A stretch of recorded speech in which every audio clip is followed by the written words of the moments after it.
Chairman Janikowski, Chairman Rivera, Commissioners, welcome to the final Diversity Advisory Committee meeting under the charter that expires tomorrow. You have before you a packet of information with today's Media Issues Subcommittee proposal, the agenda, and a copy of the slides for today's presentation. It's been a pleasure to work with everyone over the past 2 years to get to know you. I personally thank you for all your hard work and all your dedication to this task. And with that, I turn this over to Henry Rivera. Thank you. Thank you, Barbara. And Mr. Chairman, Commissioners, thank you for joining us today. And we're very, very pleased to have you. And I'm not going to, I'm going to save remarks until after and turn it over to the Chairman, and then Commissioner McDowell and Commissioner Clyburn would like to address us as well. Sir. Thank you very much, Chairman Rivera. Let me start by welcoming my. Let me start by fixing my name tag. There we go. My colleagues, I'm so glad Commissioner McDowell and Commissioner Clyburn are here. It says something about the importance of this committee and this importance of the topic broadly at the agency, and I'm glad that you've each taken time to come down and participate in this meeting. I wanted to begin by thanking all of this group for serving on this committee through the course of its life. The committee has made a number of very helpful recommendations. I'll come back to that in a minute. But as importantly, each of you has committed your time for no compensation that I'm aware of to help the Commission develop ideas, focus on important issues, participate in our processes, and I thank you all for the public service that you offer electively to be part of this. In part because of the very good work of this committee and the value it's added, we've decided to recharter the Diversity Committee. So I'm pleased by that, and I'm also pleased that Henry Rivera has agreed to serve again as chairman. These committees put a burden on everyone involved. They take time, they take effort, but they place the biggest burden on the chairman of an outside advisory committee like this. It requires real dedication, real commitment. We honor your service and your willingness to have done it in the past and do it again. It's very meaningful to all of us.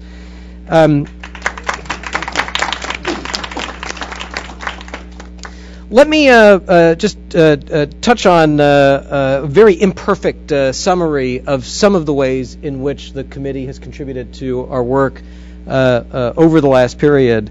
We have moved on two of the committee's recommendations that I wanted to mention. First, today we put out a public notice seeking comment on the committee's Overcoming Disadvantages proposal. We want to learn more about what it would take to implement it. We're taking it seriously.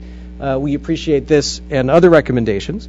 We've also been moving, as I think has previously been reported to the committee, on the recommendations for us to look at the divestitures of assets that come up occasionally in context of transactions, particularly ones where both the FCC and DOJ have a role. I think with the help of this committee, we've identified some weaknesses in coordination, information sharing, opportunities to improve that. We've been following up. In particular, Commissioner Clyburn has been, I can say personally, a very important force inside the Commission to make sure that we take this issue very seriously. But the role of the committee in making sure that we focus on it has been very helpful. This was a year where there was very real progress made on the PPM issue.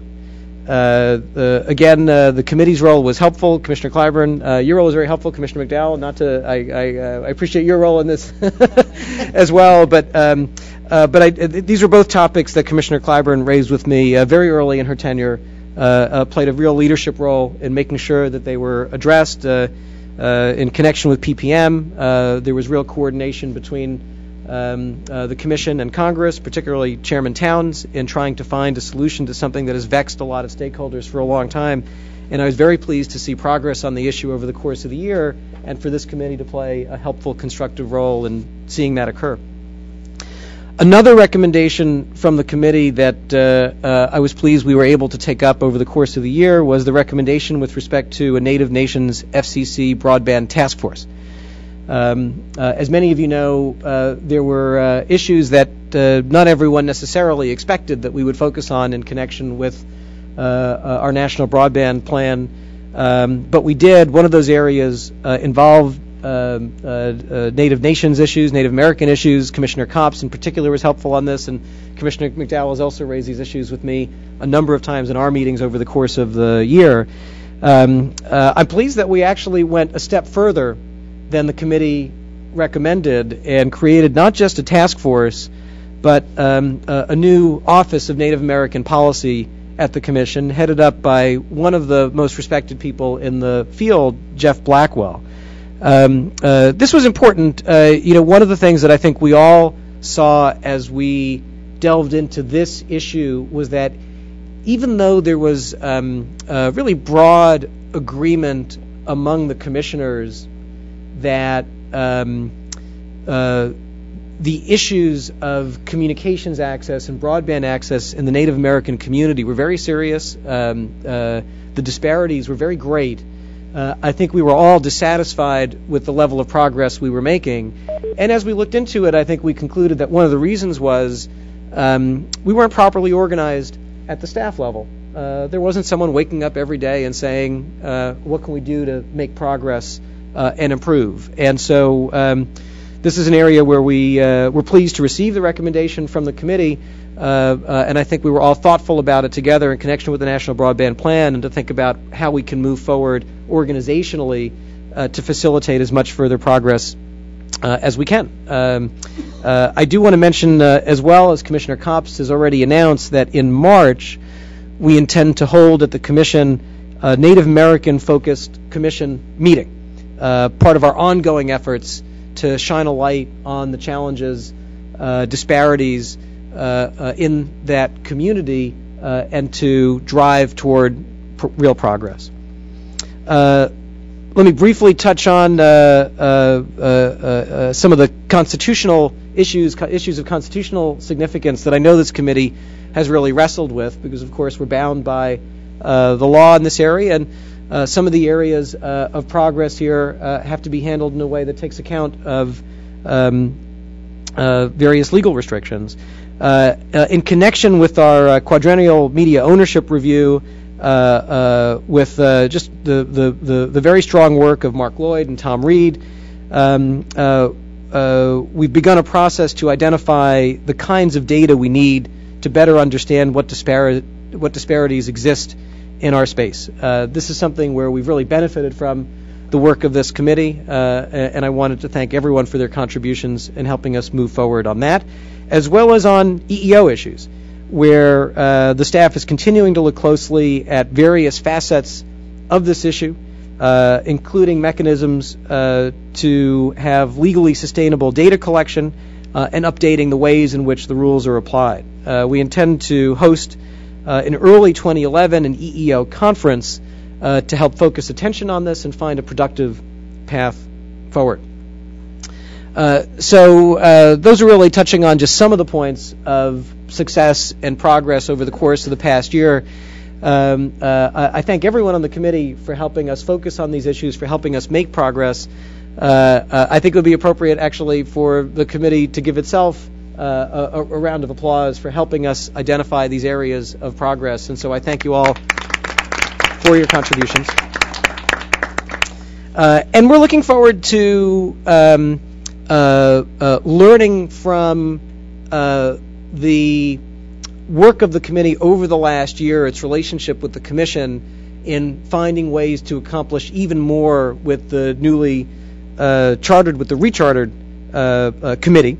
We've already begun discussing with Henry ways that we can make real progress in 2011. We've been talking about ways that we can call on the committee to identify with us some areas of great national importance, great importance with respect to objectives of diversity, where we think there are some real areas for progress, like broadband adoption, like digital literacy. I expect that you'll be hearing more as we move forward, and I personally am very excited, Henry, to continue to work with you on these very important issues. Again, I appreciate your contribution, the contribution of the committee, and I think we set a baseline for progress this year that I look forward, with the help of the committee, with the help of my colleagues on the commission, to exceeding next year. So thank you very much again for serving, and I look forward to ongoing work together. And Commissioner McDowell, we look forward to hearing from you. Or to give it back to... I guess I'll let the Chairman Rivera set the agenda. Well, thank you, Mr. Chairman, and we really appreciate your being here. Again, I want to say that, and you've brought us some very, very good news, and I appreciate the kind personal remarks as well. And we look forward to working with you and the other commissioners as we move forward with this effort. So again, thank you so much for being here. Commissioner McDowell, would you like to address the group? Thank you, Mr. Chairman. And Mr. Chairman, it's good to say that because they both sort of turn around. And then Madam Chair, you're a joint board, so we've got lots of chairs here. Yes, I don't forget these things. So, and many thanks to you, Henry, for all of your service. I'm delighted that you're being re-upped, impressed into duty, perhaps, to do this again. So congratulations and sympathies all at the same time. I think the chairman was implying just a minute ago that it's a hard job being chairman. It is. It's very hard. And so we have that from good authority. But no, you've done very well in this position, and I can't think of anyone more qualified or could do a better job. So I'm delighted you're going to be staying on. And, as many of you know, I have been for years sincerely interested in promoting greater diversity in the communications field in general, whether it be among the owners of licensed or regulated entities, or the employees who make the technologies work, or the consumers who use them. And I've been actively monitoring this committee's work over the course of the last 2 years, and have met with you in person a few times during the course of that time. So I'm very well aware that you've made several interesting recommendations for potential action by the Commission, such as the concept of a new preference program in the context of FCC auctions for entities that have overcome disadvantages. I want to applaud the Chairman, too, regarding his announcement regarding the public notice regarding the Overcoming Disadvantages proposal, and I look forward to sinking my teeth into that as well, and reading all of the comment that's going to be filed as a result of that. And I do want to applaud the Chairman for rechartering this committee for another 2-year term. The value of diversity is not limited to the fields that the FCC regulates, of course. Advantages that come from a mix of diverse viewpoints apply to our own internal operations and those of advisory committees like this one. And for that reason, I hope to see a mix of new and experienced members on the reconstituted committee, which will, of course, begin operating shortly. Diversity of viewpoint is important absolutely everywhere. Should anyone, by the way, be interested in joining the committee as a new member, and you haven't heard from anyone yet, feel free to contact Chairman Rivera and/or myself and Rosemary Harold in my office. And Rosemary will be staying here for the duration. I have 19 more meetings this afternoon. I apologize, but so while I'm away, she'll be here. But we'd be happy to assist anyone who wants to join the committee. It really is important that we pour new energy into this committee because it labors on legally complex issues, as the Chairman, Janikowski, referred to, that may require more than just one term or even 2 terms to resolve. Still, though perseverance may be an especially useful trait among those who advocate for greater diversity, I do not mean to imply that the Commission never takes action on this area. On the contrary, I'd like to take a moment to recognize that this month, the month of December, marks the 3rd anniversary of a significant milestone, the Commission's adoption of the 2007 Diversity Order, which David Honig just told me before the meeting took only 24 years to produce. And I was proud to have been part of that the commission that voted that out, and Commissioner Copps and I are the two remaining veterans of that vote. Reviewing just a few of the 13 different actions that we adopted in that order serves as a reminder of the progress we have made, thanks in large part to the hard work of many people who are serving here and who are in this room right now, and many others who aren't in the room. So, for example, the one that is perhaps what I'm the most proud of is the advertising non-discrimination rule, which David and I were just talking about, more popularly known as the ban on no urban, no Hispanic dictates. That was the first, as according to David, so I'm going out on a limb here making sure this is right, the first new federal civil rights anti-discrimination requirement to be adopted in more than 30 years. Is that right, David? And that was a great historic moment, and I don't think it got the coverage and publicity that it should have, but seems obvious. I was shocked to find out that there wasn't a rule against such things, but I remember Commissioner Adelstein and I in particular really put a lot of energy behind making sure that was adopted. Now, I've met and spoken with folks in Madison Avenue, madmen, I guess, and about this rule on several occasions, and now David and I are talking about renewing that effort and having a little reminder roadshow, perhaps, and hopefully we can. We've been talking about a roadshow. We need to get on the road and go do that. But of course, it did lead to considerable coverage in its wake of at least one high-profile incident, and that was the BMW Mini Cooper no urban incident in the summer of just last year, and we pounced on that. So again, for anyone listening or reading about this, should you discover any such incidents that might violate that rule, please let us know, and we will act on it swiftly. The second item that came out of the 2007 diversity order, and I'm not going to go through all 13, I promise, but the amendment of the FCC's broadcast ownership report, which will allow us to more precisely gather data during what is now our current media ownership review. Another was easing construction deadlines for new broadcast facilities owned by eligible entities, a class as defined by the Small Business Administration's standards for small businesses. Revising our attribution rules to encourage investment in eligible entities. Reviving our distressed sale policy to encourage sales to eligible entities. And certainly we all certainly know there's been a lot of distress here in the past 2 years especially. Banning discrimination in broadcast transactions. Again, you would have thought that it would have already been a rule, but apparently that took the entire history of the United States of America until December of 2007 for us to adopt that. Prioritizing approval of TV so-called duopolies. I don't like that term because I think it's misleading, but anyway, for companies that invest in or incubate in eligible entities. Extending deadlines for divesting stations after transactions if the newly enlarged owner spins off the excess stations to eligible entities, and many, many more. We cannot and should not stop there, however. As the diversity order recognized, we still have a lot of unfinished business. This includes consideration of a stronger incubator program, in my view, with more significant incentives, such as the concept on the committee's agenda today, as a matter of fact. Another substantial step ahead for the Commission would be the potential replacement of the eligible entities definition with a new concept that more directly addresses race and gender classifications.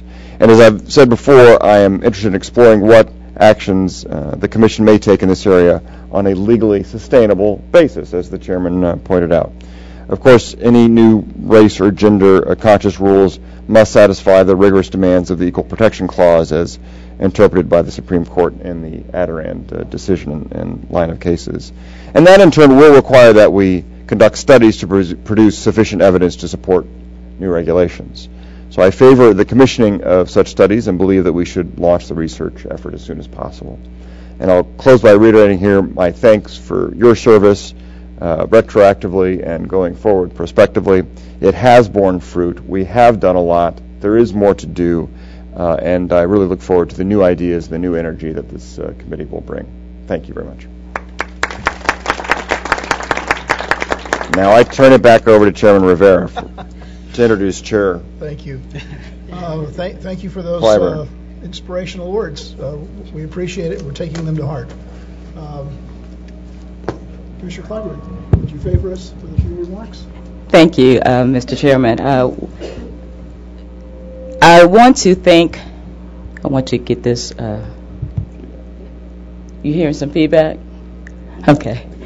Thank you again, Chairman Rivera. I'd like to initially thank Chairman Janikowski. It took me a few months to be able to say your name, but I've got it now. I want to thank you for your acknowledgments and the support that you've given.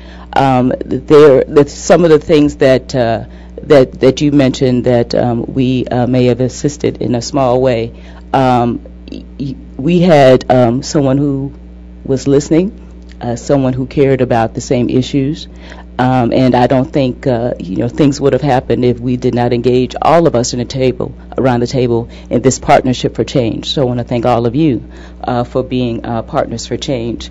One of the things you mentioned, I'm sure you're chairman of something, Commissioner McDowell, is the fact that a lot of folk in this room, especially in this capacity, are doing this work not for the publicity, not for the pay, but because they know it's the right thing to do, and they know that this communication space and this nation would be better off because of it. So I want to thank all of you for not necessarily getting some of the accolades that you deserve, but knowing that it is part of our duty and our mission to make this nation better than what we found it. So I want to thank all of you, Chairman Rivera, and everyone for your effective leadership, for your patience and commitment to this cause. Because I know there had to have been, and I know you've expressed it more than you would like to admit, days that you were wondering whether or not the inputs, whether or not the work,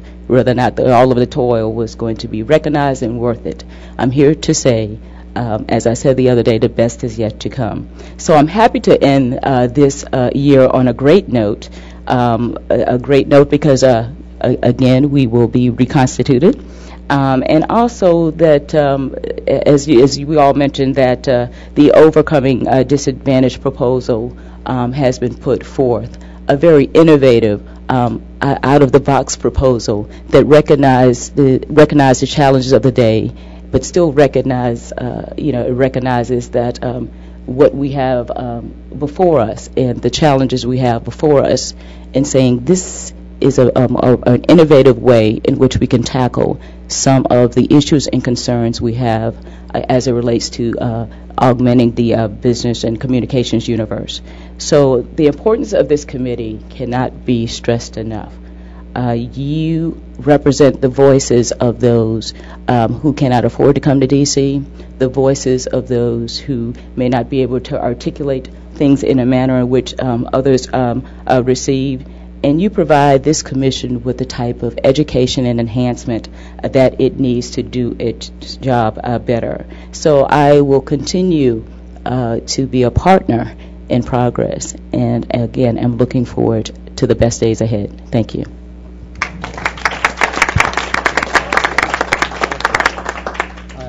Just one point of privilege. I wanted to, on behalf of my colleagues and everyone here, thank Barbara Kreisman for her tremendous work. Barbara was one of the public servants who, when I worked as a staffer at the FCC in the 1990s, helped show me the ropes. And it was such a pleasure to come back to the FCC and see Barbara here in a senior role and providing such service to the country through a role at the FCC. And Barbara, thank you for playing the role that you have in connection with this committee. We appreciate your service very much. Thank you. It's been a pleasure. It just shows you're supposed to be nice to everybody, right?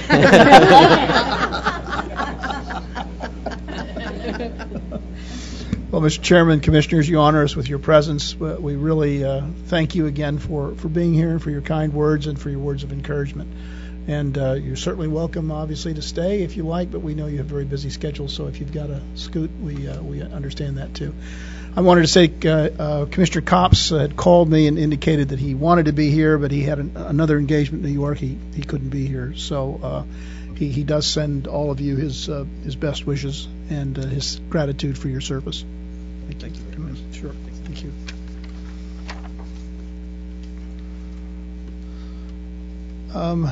Okay. Yeah. You want to do that? I guess we should just make sure who's on the phone out there so we can just record that you're participating. Does anyone want to chime in with their name?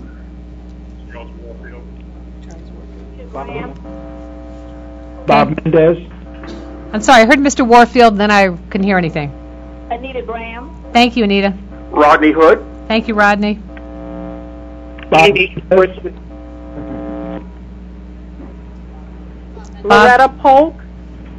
Thank you. Alonzo Barber. Did you get me, Andy Schwartzman?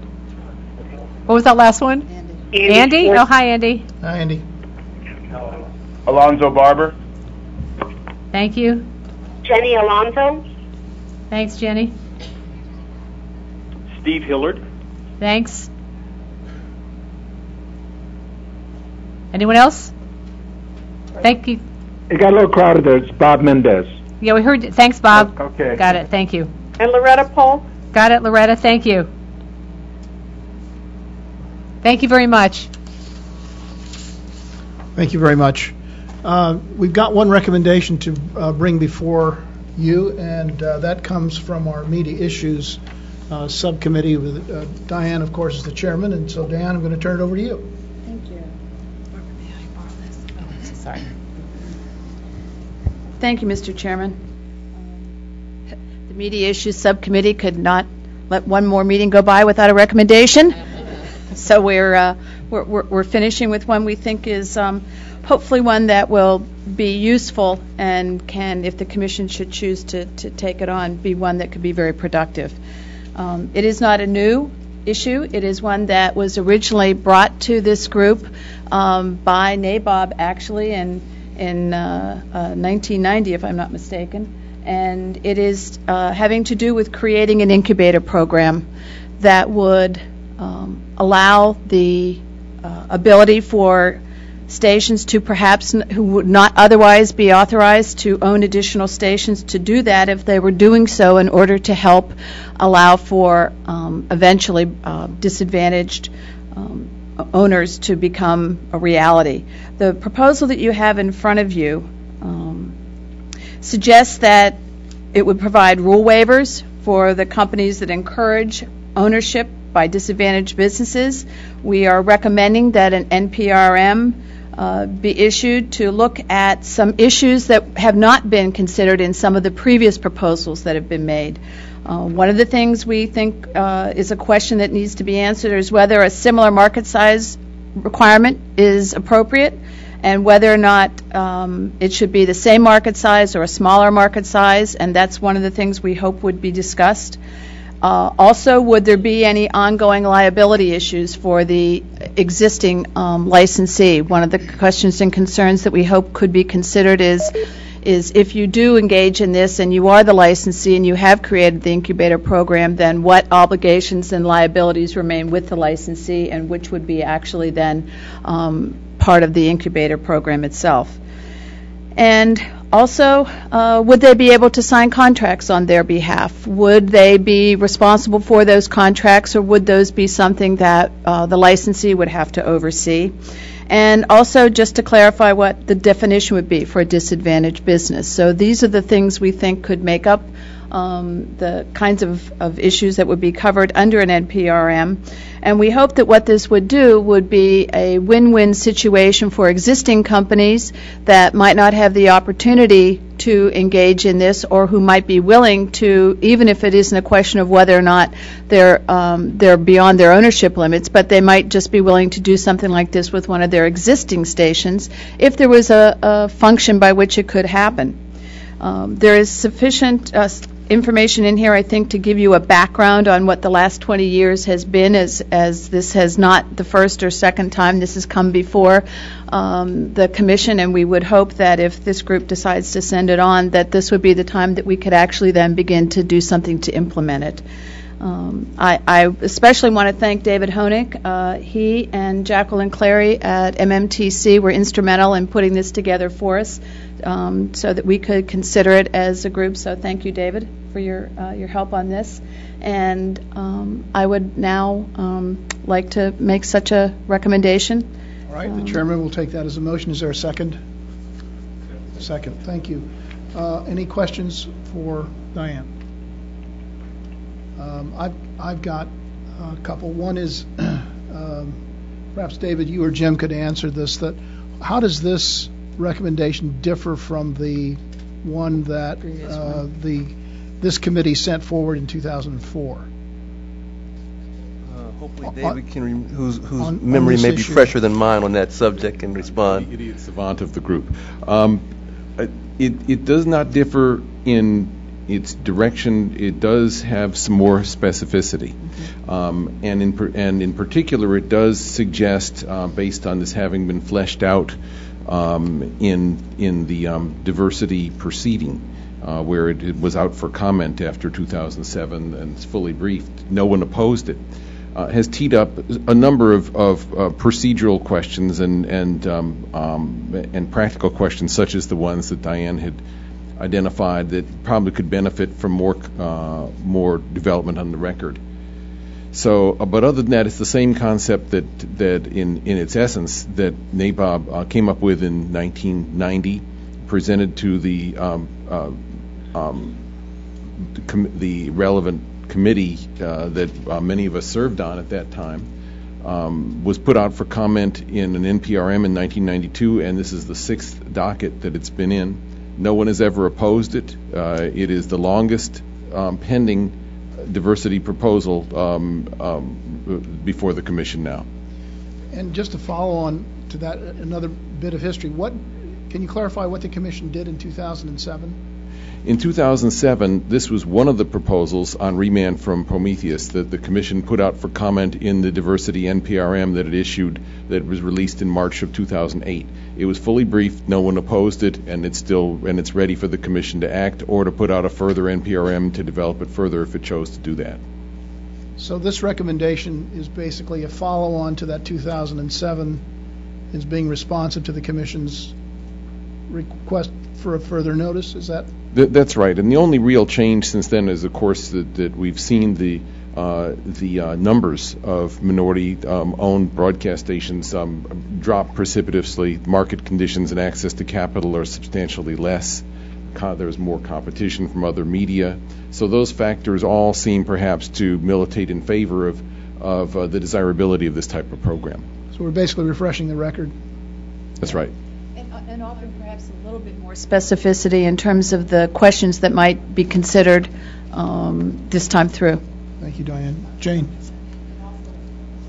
The concept of the significantly disadvantaged business, in the sense that we have developed that further over the last couple of years, which I think is a significant change. That's a good point. That's right. Yeah. Very good point. Other questions, comments? Are you ready for the question? All right, all in favor say aye. Aye. Anybody opposed? Aye. All right, motion carries. Thank you. Okay, thank you for that. Diane, are you ready to tell us about BLT? I am. Oh, great. So we've got a presentation for you on the Broadcast Leadership Training Program that Diane runs so very capably. I'm sure you will recall that we have mentioned it on a number of occasions to this committee. In fact, we even had some of the folks who had been participating in that program visit with us toward the beginning of our convening. So we thought you might like to hear some more details about what this program is and how it works. It's a terrific program, and I'm so glad that Diane's able to do this for us. So Diane, the floor is yours. Thank you. First, I'd like to introduce to you people that you probably already know, but they're really the people that make the Broadcast Leadership Training Program happen. With me today is Marsalis Alexander. Marsalis is the Executive Vice President for Television for the NAB, as well as the President of the Association Foundation, NABEF. And also with us is Michelle Duke. Michelle is the Vice President of the NABEF, the foundation for the NAB, and is my partner and has been in putting this program on from a logistics standpoint, and couldn't do it without her. So thank you both for being here, and if there are questions that they can answer at the end, they'll be happy to do so too. This is a program, and we have, if we could, thank you. And those of you on the phone, I believe you were emailed the presentation. We're sorry, it's in black and white. Everyone here has color. But pretend it's radio. Use your imagination. The Broadcast Leadership Training Program was created to try and address the issue in the industry of low numbers of women and minority owners. And in your packets, you will see you have two brochures. One is about the BLT specifically, and one is about the foundation and the programs that they have. And on the page where it addresses the BLT program, the third or fourth page in, you'll actually see a table in there that demonstrates the U.S. population and the television and radio ownership for women and minorities. And as David has already mentioned, that is a stat which has actually been stagnant or has gone down. So it's just I think that graph is especially illustrative. The big one is everybody else, and the little ones are where the women and minorities are in terms of broadcast ownership. And that fact in 1989 was still the case, and in 1990 this program was created for broadcasters to help broadcasters to try and address this. So it was an effort to not necessarily require any congressional action or require the commission to do anything, but rather for broadcasters themselves to be proactively addressing the issue of how to get more women and minorities into ownership. The program itself is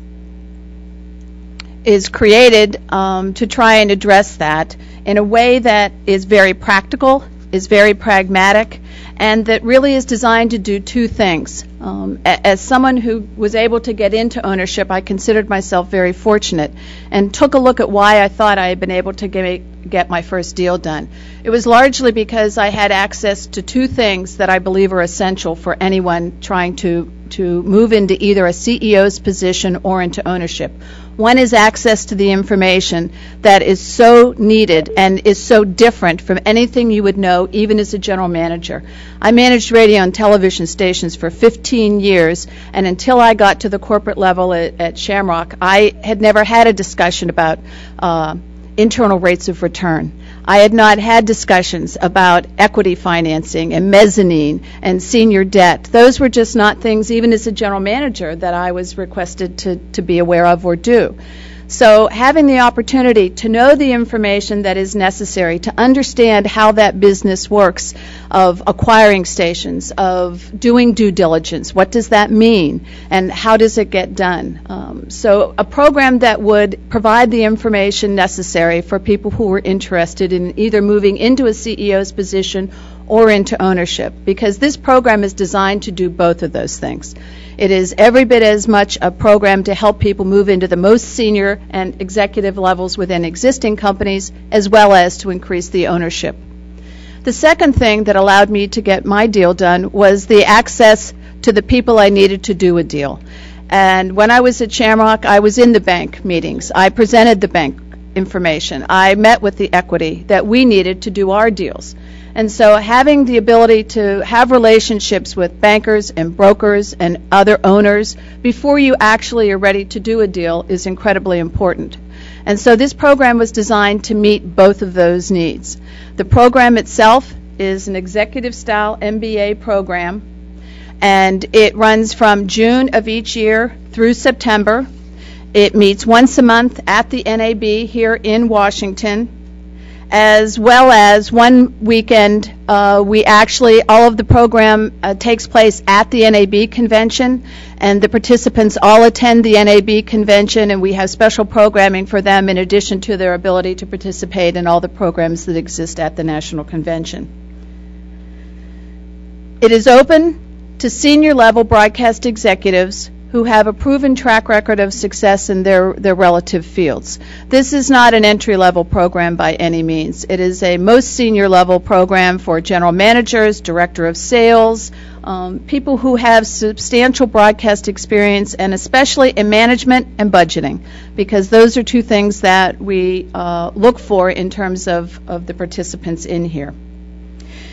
And it focuses on, we'll talk about how you get into the program first. There are three ways in which someone can participate in being in this program. The first is that they are eligible if there are women and minorities for fellowships.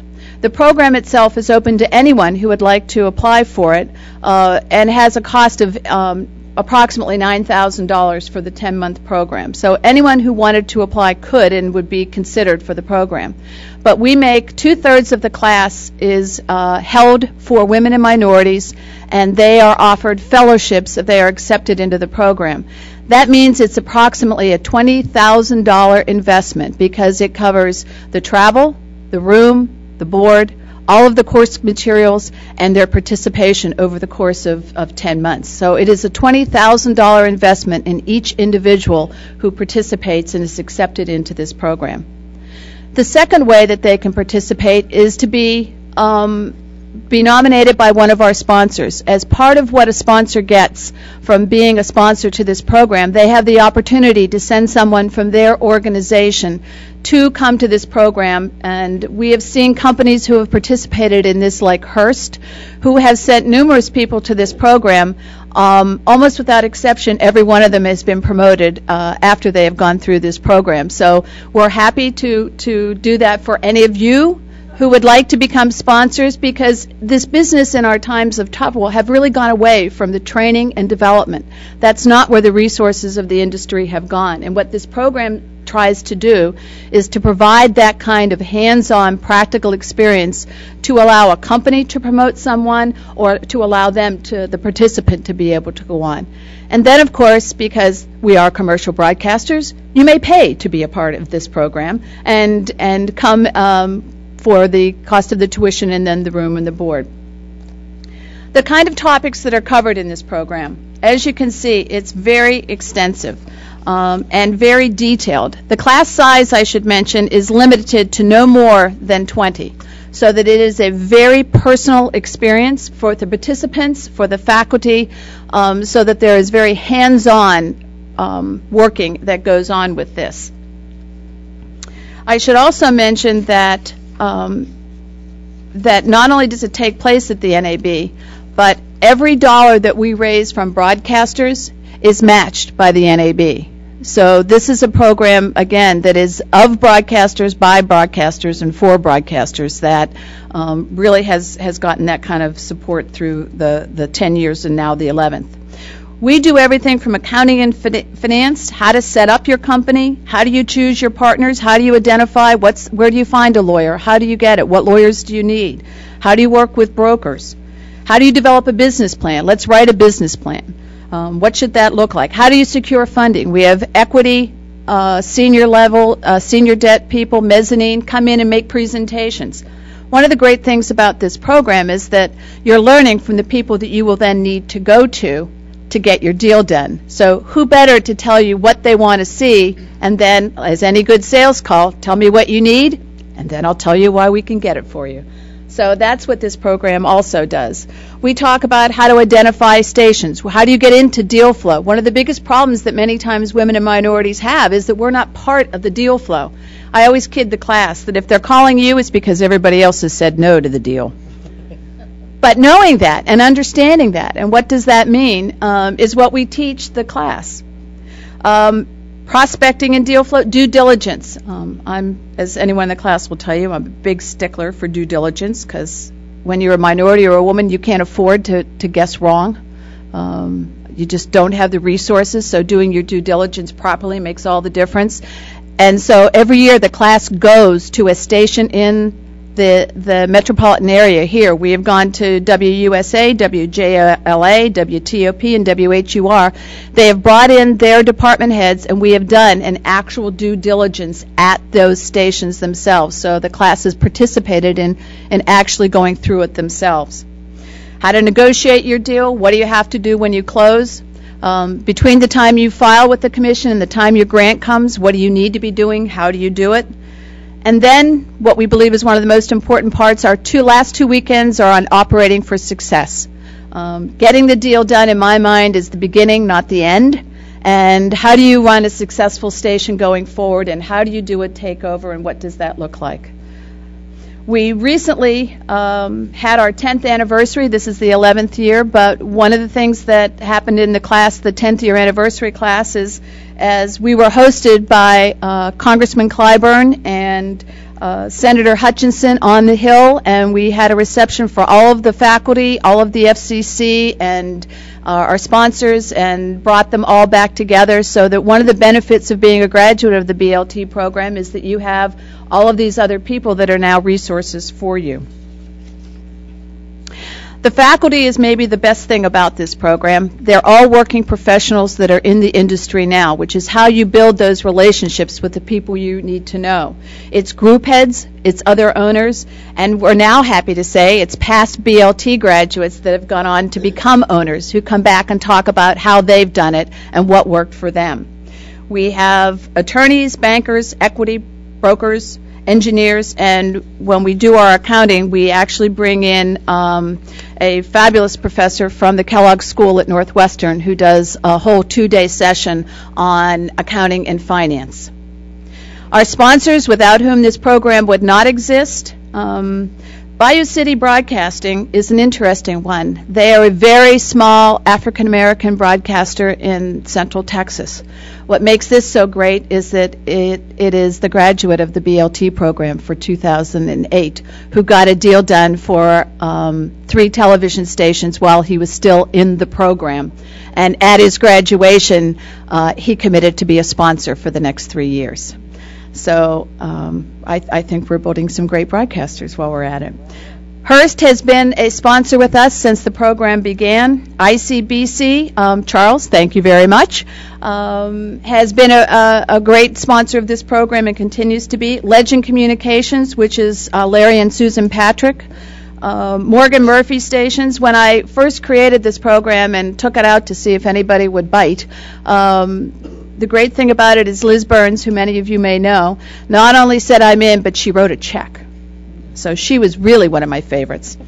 And the McCormick Foundation, the Milliter Group Charitable Trust, a BLT grad who was a group head in broadcast. She had been the group head for their company and newspaper and felt that she needed to know more about broadcasts, and she was going to be heading that now. Came to the program, felt so strongly about it that she went back to her company, and they are now a sponsor, and she has sent all of her general managers to go through this program. TDF, one of the reasons we hope that TDF will continue to be funded is because they continue to be a supporter of BLT and have been very helpful in not only being participants in the program in terms of speakers, but they have been a sponsor. And of course, the National Association of Broadcasters, with 50% of all of the money being raised from them. As of today, we have 184 graduates. Well, in June we will. We assume they'll make it through the program. We haven't lost one yet. We'll have 184 graduates. 30 have or currently own stations, both radio and television. 2 have gone on to become group heads in radio. And over 30 of the class have been promoted at least once since they went through the program. So we... one of the things that I hope you're hearing about this program in more detail will do is the strength of the program is based on its participants. And every year in the end of April on the NAB website, the applications go up, and the program begins in September. And we need qualified applicants. So we are always looking, and David has been one of our great supporters of BLT, and MMTC has been wonderful in terms of sending people to be considered for this program, and we would hope that all of you would do so. One of the things that we hope to rectify is we have had no Native Americans apply for this program since its inception, and we would look to trying to do that, and now hopefully with some additional help inside the FCC, we look for that, and especially with this upcoming event, we'd love to be able to hopefully get some applicants to be participants. So I thank you, both the Commission and everyone, for their support of this program, and we look forward to continuing to receive that by great applicants. So thank you very much. Thank you, Diane. Does anyone have any questions for Diane about this program? Marcellus or Michelle, do you have anything you want to add? I would just like to say that it's a terrific program, as Diane has mentioned, and it is possible because of the passion and the commitment that she has brought to the program. We at the NAB had an opportunity to recognize the work that she's done over these years with a leadership award, but that just is a small way of recognizing the absolute passion and results that she's brought to this program. So I'd like to just take a moment and again thank Diane for her role in this. Thank you, Marcellus. I was reminded of the term apostolic zeal. When you hear Diane talk about this program, you get the feeling of apostolic zeal. So, well, one last thing, Henry. Sylvia Strobel, who is with us for the Alliance for Women in Media, was part of BLT 1. Oh, really? Oh, terrific! Congratulations. Yeah. I just want to reiterate what Marcellus said. Diane has just, the amount of work she has put into building this program, and it is an amazing, incredible experience. So I just want to reiterate, thank you. Great, thank you. And hats off to NAB and to the NABEF for co-sponsoring this. It's a big commitment, and but extremely worthwhile. You guys should be very proud of what you've done here. So with that, Mr. Reed is here, and I'd like to, he's on our agenda, and I know maybe the chairman covered some of the things he might have said otherwise, but if you've got anything to add, the floor is yours, sir. It's always great when your boss does all the heavy lifting. So I'm just left with a couple of things. I want to congratulate everybody. As you saw from the chairman's remarks, so much of the work that's done right here in this committee really does direct diversity and inclusion policy here at the FCC. So I'd like to thank you for your service. As I've said before, I mean, all of you have pretty demanding day jobs. So it's always amazing to us that you're able to make the sacrifices and the commitments that you make to this committee to sort of help guide us in our work. So I certainly hope that I and my team have credited your effort with and your commitment with energy and effort in equal measure, and I hope we'll do that going forward. Very excited that the chairman has elected to recharter and reconstitute this committee. I think it's very important that this work go on uninterrupted. Also excited that Henry, you've decided to do another tour of duty. I think reflecting your deep and abiding passion for these issues, or maybe just a troubling masochistic streak. I think, and I'm sure I'll see a number of other folks here step up and show their masochistic streaks as well. So I'm really looking forward to continuing this work, and like I said, congratulations and thank you all. I'd also like to recognize Barbara and Jamila and Carolyn, who've worked really hard, and certainly your guidance on this has been tremendous. Their jobs are thankless. Carolyn, who's recovering from an illness, hasn't been able to be with us, but she continues to work hard on these issues. But also would like to thank Diane and Tony and David and Jim. Your counsel throughout this process has been really, really helpful, and I know it will continue to be. So thanks again. Thank you. Is there any new business to come before this group? David. The public notice that is being released today from the Wireless Bureau and the Media Bureau that the chairman announced on the Overcoming Disadvantage Preference is very significant.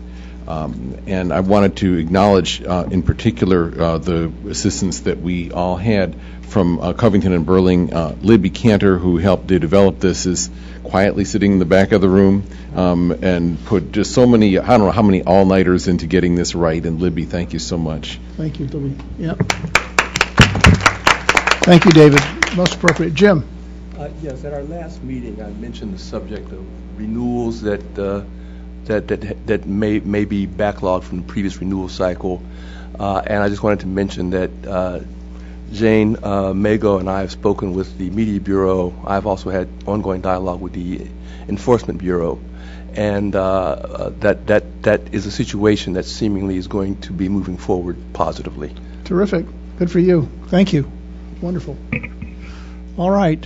Well, my turn. I won't keep you long because we're at the end of the agenda, and I know everyone's anxious to get back to the altar of their desks. But I do want to thank you all from the bottom of my heart. I think you did yourself proud, and you did some really wonderful work. I hope that you're proud of what you did and what you accomplished. Special thanks to the chairs of our subcommittee, Tony and Diane and David. They were the ones who